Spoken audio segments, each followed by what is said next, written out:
Boa tarde. Continuamos hoje no nosso comentário falando do poder da música. O poder da música para interferir nas regiões cerebrais, modificando anatomias e conexões do cérebro. Mas hoje eu estou aqui com uma pessoa que vai nos ajudar a avançar neste assunto, que é a professora e musicoterapeuta Maria Helenita Bernal. Boa tarde, professora. Boa tarde. A professora Maria Helenita trabalha em vários campos relacionados com a música e ela atinge várias faixas etárias. E é esse passeio que eu queria dar com ela, com relação a esse argumento da música. Usamos a música para facilitar e, pelo que eu percebi do seu trabalho, trabalhar em cima da qualidade de vida das pessoas. A professora Helenita, quando ela faz as terapias, ela especialmente ajuda as pessoas, o que é bem importante. Professora, com relação aos bebês, talvez até as gestantes, parece que você começa bem do início, não é verdade? É verdade. Na verdade, quando eu atuo com a musicalização, que seria o início da educação musical, ela pode acontecer desde do útero mesmo, como tu disseste, desde as gestantes. Porque com 20 semanas, aproximadamente, de gestação, o bebê já ouve. E aí o primeiro órgão dos sentidos que nós temos pronto é o ouvido. E não deve ser por acaso. E a música já vai começar a trabalhar na região cerebral desse bebê. Exatamente, porque ele está em pleno desenvolvimento, tanto desde o útero até aquilo que a gente costuma dizer que até os 2 anos seria um período mais crucial, digamos, do desenvolvimento dele, embora ele vá continuar desenvolvendo, ele vai interferir tanto na musicalidade da criança, quanto na formação cerebral, quanto no desenvolvimento dele, vai ser diferenciado. Uma pessoa que foi musicalizada, ela tem um cérebro diferente. Então, até na sua anatomia. Nas suas conexões, na sua anatomia. Aumentam as conexões. Sim. Poderíamos dizer que fica até mais inteligente. Não diria inteligente, mas digamos que um cérebro mais dinâmico. Turbinado, dinâmico. Porque ele aumenta as conexões, então ele resolve melhor as suas ações, digamos assim. Procura caminhos. Sim. E no caso assim, então... Mas nesse caso eu atuo como educador musical. Se for uma coisa específica de saúde, aí é como musicoterapeuta, que é outro tipo de formação. Sim. Na área da saúde, eu como professora só não poderia atuar. Mas e você recomenda então que a música continue? Então, sim, nas outras fases, depois dos 2 anos, que a criança ainda não é mais aquele desenvolvimento tão grande do cérebro, né, que no início realmente é uma coisa gigantesca, né, as aprendizagens que o bebê faz, por exemplo, né? Mas depois vão continuando as aprendizagens e você aconselha ainda a música. Não, até porque ele ainda está em desenvolvimento, né? Na verdade, tu inicia quando as janelinhas todas se abrem, digamos assim, né? Tu inicia a formação, mas ele deve continuar, com certeza, adiante. E o instrumento entra quando e onde nessa fase? O ideal é que ele não comece direto com um estudo específico de um instrumento. Porque o estudo específico de um instrumento é uma coisa solitária, é a criança e um professor. E o professor tem a função de ensinar a técnica do instrumento, então ele vai cobrar estudo diário, ele vai, entendeu? Então, a criança deve ser musicalizada primeiro, de uma forma mais lúdica, embora direcionado para a educação musical, mas de uma forma que para a criança é mais prazeroso. E a socialização ele vai, quando ele chegar no instrumento, aquilo que seria muito difícil se ele fosse direto já está desenvolvido. Percepção, expressão, toda a parte de coordenação que ele precisa, né? A questão da percepção auditiva que tem que ser desenvolvida, porque a música envolve tanto percepção quanto expressão, né?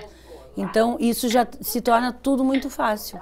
Eu ouço, às vezes, mães dizerem: meu filho queria muito estudar violão com 6 anos de idade. Ele não durou 1 mês. Por quê? Porque realmente, e quando tu trabalha com musicalização, que é um grupo, ele se torna mais prazeroso e ainda existem atividades que tu pode trabalhar toda a parte da interação, porque tocar junto ou cantar junto é muito mais prazeroso, às vezes, do que sozinho com o professor. É, essa socialização, então... E vai junto. Vai junto, né? É mais e toda aquela formação que ele precisa para desenvolver no corpo, toda a parte de expressividade dele já está pronta. Sim. Então ele foi preparado para ir para um instrumento e aí ele vai, inclusive, se descobre a identidade dele. Qual é que ele vai realmente curtir mais. Porque uma coisa bem comum de acontecer, a mãe gosta muito do violão e põe o filho a estudar violão. Na verdade, ela deveria estudar. Isso, porque e se ela pode, gosta, na verdade, né? não necessariamente tem que ser só quando está na infância. Pode ser quando tu quiser. Música sempre... Eu já mencionei aqui, num comentário anterior, com relação ao efeito Mozart, que seria o aumento da capacidade cerebral através, justamente, da música. E de todo esse processo que a Elenita está nos colocando aqui, nós percebemos que vai longe essa interferência da música, tanto nas ideias, nos caminhos para resolução de problemas, como também na socialização, na interação com outras pessoas. E aí? E o adulto, o jovem, também pode sofrer este efeito aí da música? Pode. Com relação ao efeito Mozart que você estava falando, né? É uma pesquisa que foi feita na década de 90, mais ou menos, mas, na verdade, houveram alguns resultados, de certa forma, equivocados, porque não ficou determinado, por exemplo, que elementos da música que promoveram isso. Foi ritmo, foi melodia, foi harmonia, porque não foi feito, por exemplo, com outros compositores do mesmo período, que poderiam ter usado os mesmos elementos nas suas composições. Por exemplo, como seria o efeito Bach? Beethoven, isso, que era do mesmo período. Então, foi uma coisa muito sectária, digamos assim, muito só com Mozart, que deveria ser mais ampliado. Mas o poder da música, na verdade, independente de ser criança, adulto, idoso, ele vai acontecer sempre. O que vai diferenciar? Quando tu começa quando criança, tudo se torna mais fácil, mais rápido, porque ele está no período que ele está desenvolvendo. O adulto não é que ele não vai desenvolver, ele só vai ter que estudar muito mais. Vai ter que desempenhar mais esforço, se é que dá para chamar de esforço, né? Ele vai ter que se envolver mais. Uma criança, um pequenininho aprende numa semana, o adulto provavelmente vai levar um mês, entendeu? Sim. Porque ele já está com toda a sua formação cerebral pronta, ele já está com uma série de outras vivências, né? E já passou, digamos, a fase que ele estaria desenvolvendo junto com todo o desenvolvimento dele. E o jovem? Deve, inclusive. Com certeza. O jovem, o adolescente, está naquela fase, os 12 anos ali, ele está naquela fase de fazer as seleções daquilo que ele vai ficar e aquilo que, da aprendizagem dele da infância, não vai ser tão relevante. Então, se colocar da música na infância, na fase certa, com certeza será uma das opções que esse jovem vai fazer. Ela vai fazer parte da vida dele, com certeza. Não necessariamente para ser um artista, um virtuoso, não isso. Mas para a formação pessoal dele. Isso. Porque ele vai ser a musicalidade dele vai ser diferenciada. E ele vai ter prazer e despertar o gosto pela música. Existem países onde as pessoas são musicalizadas como se estuda matemática, entendeu? Como se estuda qualquer outra área do conhecimento. Aqui no Brasil, infelizmente, não. Mas se a musicalização acontecesse entre as pessoas desde a primeira infância, ou quanto antes melhor, nós teríamos, com certeza, uma população diferenciada. Na verdade... Um povo diferenciado. Com certeza, porque tudo aquilo que se aprende, e em especial aqui, né? No caso, a música, ela quase que, nós poderíamos dizer, não sei se tu vais concordar comigo, mas que ela é um óculos para que a gente possa ver algumas coisas de uma certa maneira. Então, talvez, com uma pessoa musicalizada, a visão dela sobre as coisas pode ser diferente. Pode ter uma maturidade diferente para ver alguma coisa. Pode ser, até porque ele tem outras conexões, né? O nosso cérebro é feito de eletricidade e química. E tudo produzido pelas conexões que se tem neuronais, né? Então, a diferenciação está justamente nisso. Ele vai ter uma outra formação cerebral. Provavelmente, ele vai ser uma pessoa...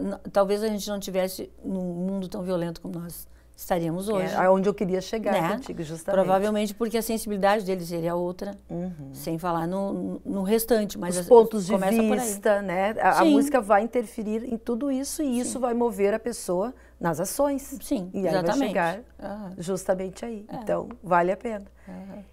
E com relação aos idosos, você acha que tem alguma coisa, pode ainda trabalhar no cérebro? Claro que o adulto já tem que trabalhar um pouquinho mais, né? Sim. Então, e o idoso? O idoso, a gente atua muito, e é bem comum de acontecer, talvez não tanto em Cachoeira, mas é bem comum de acontecer, a musicoterapia. Porque o idoso tem as suas especificidades, né? Tem toda a parte degenerativa, digamos assim, que a gente vai... O nosso cérebro, o nosso corpo, né? Há um tempo atrás a gente brincava ainda que com 30 e poucos anos a gente começa a perder o prazo de validade, né? Eu já diria que a gente já nasce envelhecendo, né? É, exatamente. Porque as células já vão se... Exatamente. Então a música pode colaborar muito no sentido de, na questão da memória, na questão de uma série de patologias que acontecem, como o Parkinson, as demências, não necessariamente só o Alzheimer, mas ela pode prevenir, ela pode segurar mais tempo, inclusive, a memória e tudo mais, e pode resgatar também. Porque a memória, nós temos vários tipos de memória, né? Mas a memória musical é aquela que praticamente morre com a gente. É verdade. Se colocar uma pessoa já em estado bem, um idoso com um estado bem catatônico de Alzheimer ou algum tipo de demência, isso é verdade. Se tu usar uma música que faz parte da história musical dele, tu pode trazer ele por momentos à lucidez. E lá no cérebro haverão relações daquela música com porque outros fatos. Ela está diretamente ligada ao emocional. Então, todos os fatos que aconteceram com a pessoa, exatamente, resgata, porque eles estão lá. É verdade. Entendeu? Então, porque toda a nossa vida é feita com música, os nossos ritos de passagem, sejam felizes ou não, a música sempre nos traz algum tipo de recordação. É verdade. Com o idoso, isso vai ser muito bom, porque ele está justamente revivendo a sua história, ele mudou a sua configuração, digamos assim, né? Então, e nas patologias é muito bom, porque, por exemplo, a questão do Parkinson, tu pode trabalhar toda a questão do controle, que é um dos problemas, né? E todas as doenças que são típicas do idoso. Então, nesse caso, seria a musicoterapia, porque a musicoterapia, ela é justamente usada determinadas técnicas, onde se atua diretamente nas patologias. E tanto desde a criança quanto o idoso, ela pode atuar. Claro que por uma pessoa que saiba fazer isso. Tem que ser um musicoterapeuta. Porque senão o que acontece? Ao contrário do que todo mundo pensa, a música não só faz bem. Ela pode provocar um estrago, digamos assim. Se ela acorda emoções, né? Exatamente. Ela pode aumentar os nossos anticorpos, como ela pode também, quem sabe, trazer ali tu pode trazer uma emoção, uma adrenalina que pode... Exatamente. Né? Então, por isso que é muito importante, assim, por isso que musicoterapia tem que ser feito por musicoterapeuta. Que atualmente a formação pode ser uma graduação, um bacharelado, ou para quem já tem, digamos assim, tu já tem uma formação na área da saúde e estudou música desde criança, por exemplo. Pode fazer uma especialização. Tu pode fazer só uma especialização, pós-graduação. E tu tem a mesma habilitação, porque tu já tinha conhecimento, né? Então, existe essa possibilidade também. Muito obrigada, Helenita. Nós percebemos aqui, pelas palavras da Helenita, pelo trabalho dela, que ela tem realizado, que a música ela é invasiva. A música, ela toma conta se você deixar. Queiramos ou não. Mas, de repente, a gente também pode fazer o trabalho, né? Se a gente quer, né? Com certeza. Especialmente com relação aos nossos filhos, porque nós somos os adultos da história, né? E nós sabemos o que nós queremos para os nossos filhos. Então, se for para esse lado, eu acho interessante que a gente procure uma boa música, né? Uma música que leve para o lado que a Helenita falou aqui, do bem, de fazer o bem para o nosso cérebro. Mas a música faz melhor ainda. E a Helenita trabalha com isso, trabalha com as especialidades de crianças. Crianças que têm necessidades especiais também são ajudadas pela música. Mas nós não vamos falar sobre isso hoje, né, Helenita?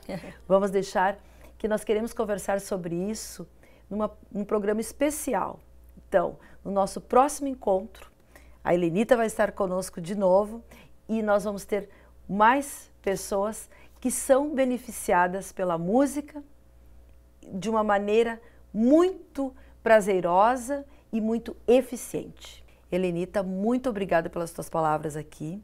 Realmente enriqueceu a nossa fala sobre a música. Eu agradeço a oportunidade, até porque eu acredito que a música pode fazer diferença na vida do ser humano, de todas as formas, seja na área da educação, seja na saúde, seja na sua vida, no seu cotidiano. Se nós investirmos nos nossos filhos com a música, com certeza nós teremos no futuro seres humanos mais felizes e um mundo mais feliz, porque serão mais sensíveis, né? Com certeza, e com outro tipo de formação e de cérebro. E nós não vamos parar por aqui com relação à música e nem com a Helenita, porque ela vai estar conosco mostrando um outro trabalho que ela faz com crianças que têm necessidades especiais, que podem também ser beneficiadas na sua qualidade de vida, nos seus conhecimentos, avançar com relação às suas potencialidades, ajudados também pela música. Até o nosso próximo encontro.